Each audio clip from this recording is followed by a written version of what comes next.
Hi everyone, this is a special episode of our esports show. In the next few minutes, you'll learn of the major changes in the Wargaming League and consequentially the team battle mode.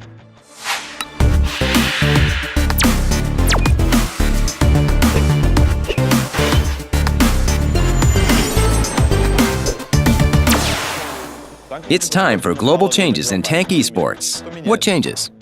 First of all, the battle type. Now all the games will use the new attack-defense mode. It's similar to assault mode, but has two bases. So one team has to defend two bases, and the other one can capture either of them. Especially for this, several maps were remade, and 6 will be used in the league in the new season. The teams will have two choices of setup, 6 Tier 8 tanks and 1 Tier 6, or 5 8s and 2 7s. Now every player can affect the outcome of the battle, and this is a great advantage of the new format. The matches are also carried out differently. Pavel Varabi will share the details. There will be no ties. Now, a league match consists of 8 battles on 2 maps. Each 2 battles, the teams switch sides and play until one gets 5 wins. If no winner is selected after 8 battles, a tiebreaker is held. It's a battle on a different map. The winner of this battle will win the whole match. The right to choose the side during the tiebreak goes to the team with the fastest victory during an attack. If neither team won during an attack, it goes to the team that dealt most damage when attacking.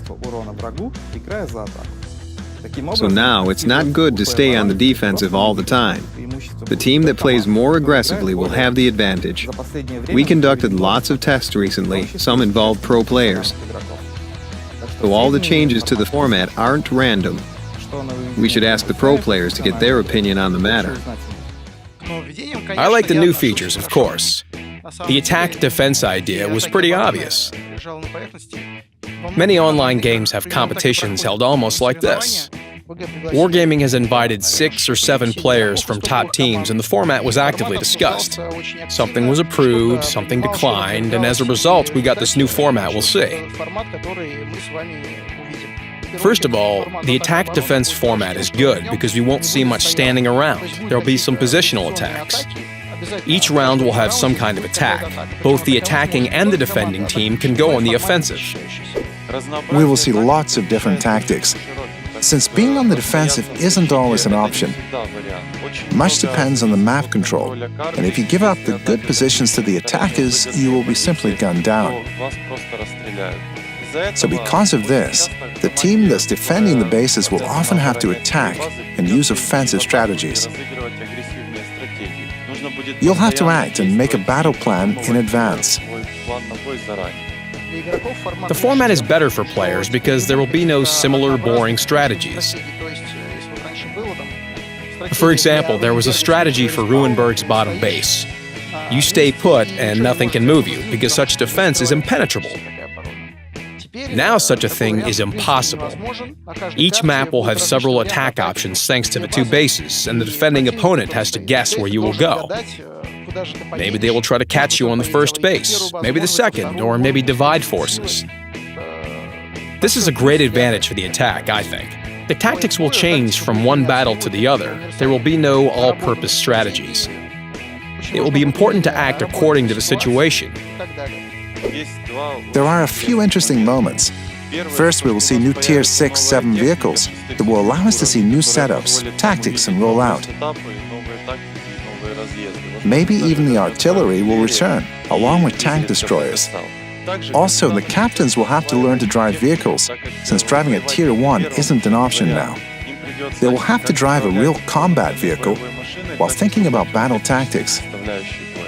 This is pretty hard. Given that most captains used to only drive a Tier 1 before, I think some teams will face real problems because of this.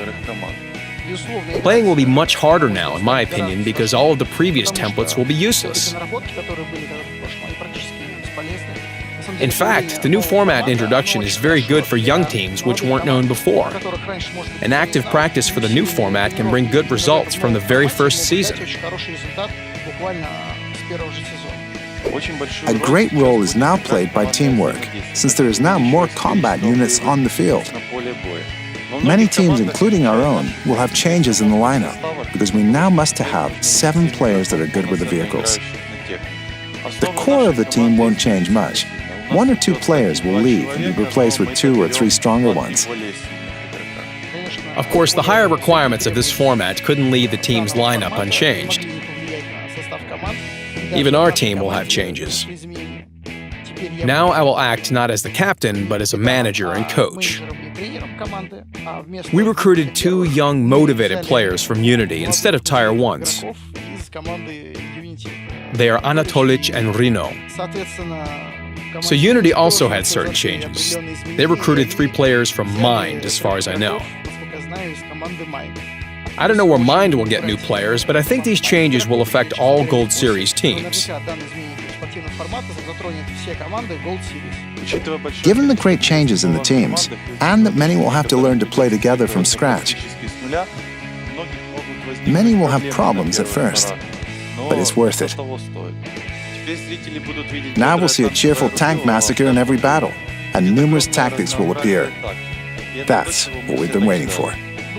I think the spectators will be interested starting from the first tour of the league.